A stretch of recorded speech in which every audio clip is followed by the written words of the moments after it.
Hello, this is Brian Shannon from Alpha Trends Blogspot. It's Monday, September 3rd, 2007. Happy Labor Day to everyone. The market, the S&P 500, seems as though it's at a pretty critical juncture here. We've been monitoring this inverted head and shoulders pattern. It came up to that neckline and that location of the declining 50-day moving average on Friday and failed to break out. Doesn't mean I don't think we still have a chance. If you go back and review 2005 and 2006 and the inverted head and shoulders patterns there, they took a little bit of time at that area, and it is also encouraging that the NASDAQ 100 did break past its inverted head and shoulders pattern here. We can see that market is now in what appears to be another confirmed uptrend here. I wouldn't be surprised to see a little bit of a pullback maybe towards 48, find some support near that 50-day moving average, and then perhaps we can really begin a rally. But when it comes to the trading, the market this week, I think we're in a good position basically to trade stocks based on their own merits. So let's take a look at a couple of them. Alkermes, ALKS is a symbol here. You can see on a weekly time frame, the stock has had numerous attempts at this 17.5, 18 area.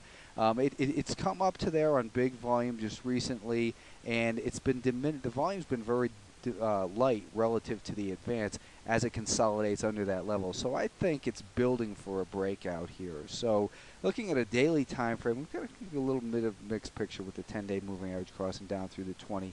But when we break it down to a 30-minute time frame, you can see it had been below this 5-day moving average. That 5-day moving average is flattened out. So this is a good stock to keep an eye on. I think that breaking back below $16.60, you would probably want to move to the sidelines of this. I'm not going to give any specific recommendations as where to buy them.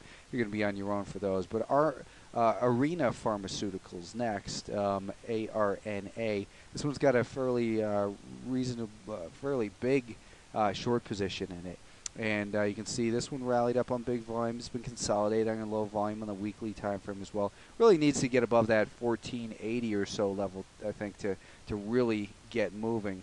But it's showing good signs in here. There's that big volume move, low volume on the pullback, and they get a couple more days of heavy volume, light volume in here. The heavy volume came in once again on these moves. So overall, it shows that the buyers are getting more aggressive in here. Looks like it's probably needs to get above that 1350 level before the buyers really, I think, we can consider them in control of the stock. I'd like to see a pullback maybe towards 1320 and then a push past that 1350 level. I think worst case your stop goes below about that $13 level in ARNA. Couple other ones, little guy, CEGE, Celgene, Cell Genesis. It's a speculative stock that can get going really good once in a while, and maybe above 385 it does that. If you do get involved in a stock like this, don't risk more than probably a dime down to 375. No upside target. Next one too, another real speculative stock. When it gets going, it can really get going.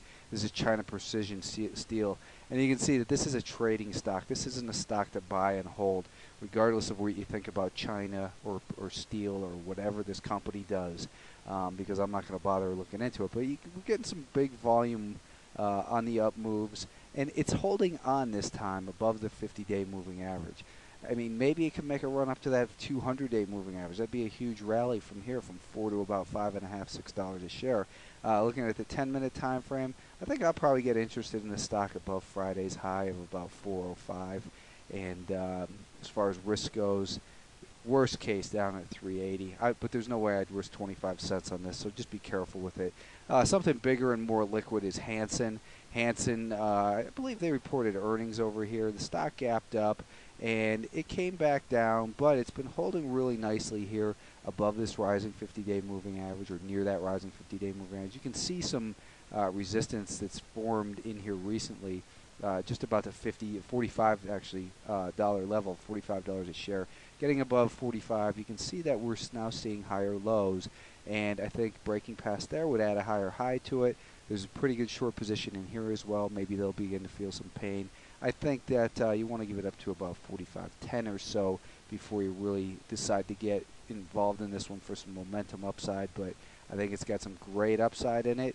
Worst case stop would probably be below this level right here at about 43.80 or so.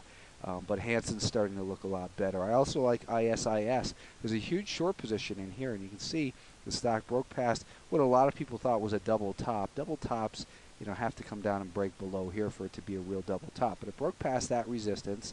That resistance has acted as support. Looking at the weekly time frame, you can see that it's at an important level here as well. Probably needs to get above that line to really for the buyers to be in control. But the monthly time frame, you can see that we had this pattern here, this little inverted head and shoulders on the monthly time frame. And I think the stock can really, with that big short position, it could really get going to the upside. It recaptured its 5-day moving average on Friday, and now I think that the buyers are back in control. It is declining, so maybe we can buy it a little bit cheaper or wait for a pullback and then buy some strength. But ISIS is looking very favorable to me on the upside. Another big short position is in Overstock. A lot of people have opinions about this company, but it's looking like we've got the rising 10, 20, and 50-day moving average. We've got a rising 200-day moving average. On a weekly time frame, you can see it's broken past some important resistance. It's holding on to those gains. It broke out with volume, low volume pullback.